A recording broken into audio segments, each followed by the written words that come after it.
Bonjour, bienvenue sur Eleza RDC, la chaîne web et mobile des jeunes vidéastes congolais. Je suis Jacinthe Maharifa et mon caméraman John Kibwe. Présentement, je suis sur le lac Kivu, entre l'îlot de Birende et la grande île d'Idjui. C'est dans l'est de la République démocratique du Congo. Alors là, il est 5 h du matin et nous sommes au village Mafula. Nous allons nous rendre de l'autre côté du lac afin de comprendre les conditions dans lesquelles les enfants de ces côtés-là se rendent à l'école. Alors, accrochez-vous. Ce matin, ils sont quelques dizaines dans l'un des ports de ces villages. Les petits attendent les plus grands qui vont aider pour ramer. On se croirait face à un scénario inimaginable, autant ce serait difficile même pour les adultes. Ici, c'est le courage qui étudie. Il faut s'en armer avant de porter son uniforme. Nous rencontrons l'une d'eux, Wivine Chamavu. Elle nous relate ici les conditions de leur quotidien.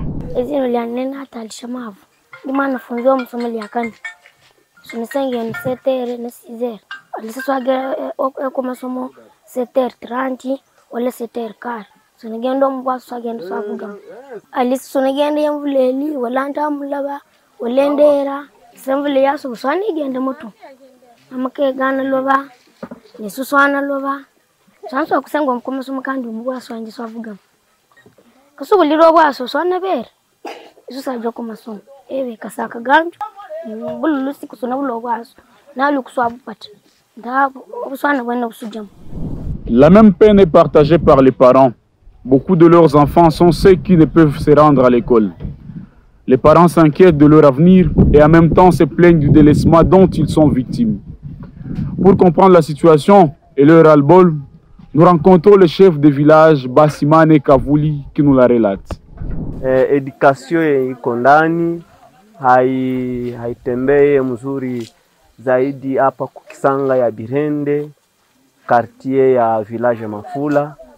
Batoto banasoma difficilement, wakati banaenda shuleni wanapata matatizo juu ya kuvuka bahari. Tuko na batoto banasoma omwe zaidi ya 150. Kulikuwa ka shule ya msingi tangia somo la kwanza mpaka somo la 6. Alafu wa mwalimu walikuwa wanatoka kukisanga ya Kabambi ya Ijwi kufika hapa nako banafika huko difficilement. Aloro mu katikati ya mwaka bakajisikiaka kuchoka na ile kutokupata moyen de transport. Ile situation ya kuvuka mai inatatiza wa mingi kutokusoma sababu wanaogopa bahari. Tuseme wa mingi njo bako kunyumba. Ile 150 ndio wenye wanashikaza wakati ya zoruba habaende shuleni, wakati ya mvula hawavuki. Banapata maalama zenye haziwezi furahisha wazazi sababu ya ile shida kabisa. C'est peut-être un cas représentatif de plusieurs coins reculés de la République démocratique du Congo, avec des réalités aussi spécifiquement complexes. Ici par exemple, même quand ces enfants vont à l'école, ils ne disposent même pas de gilets de sauvetage. Et personne n'en parle face à un lac où reposent plusieurs âmes par noyade.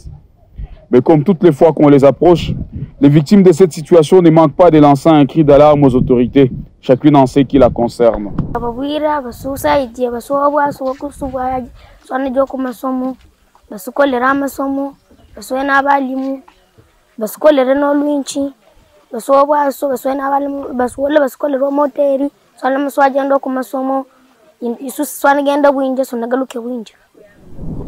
Sisi kama wakaaji wa hapa Birende tunaomba wakubwa watusaidie ili na sie hapa kupatikane masomo, batoto wapate kusoma bila shida yoyote.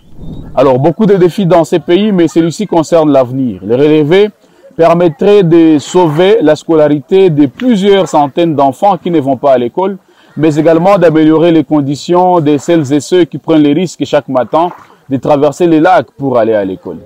Mais entre-temps, qu'est-ce qui se passe chez vous en termes de scolarité des petits-enfants? Vous pouvez nous le dire en commentaire sur toutes nos plateformes. Quant à nous, nous fixons un prochain rendez-vous dans un autre numéro.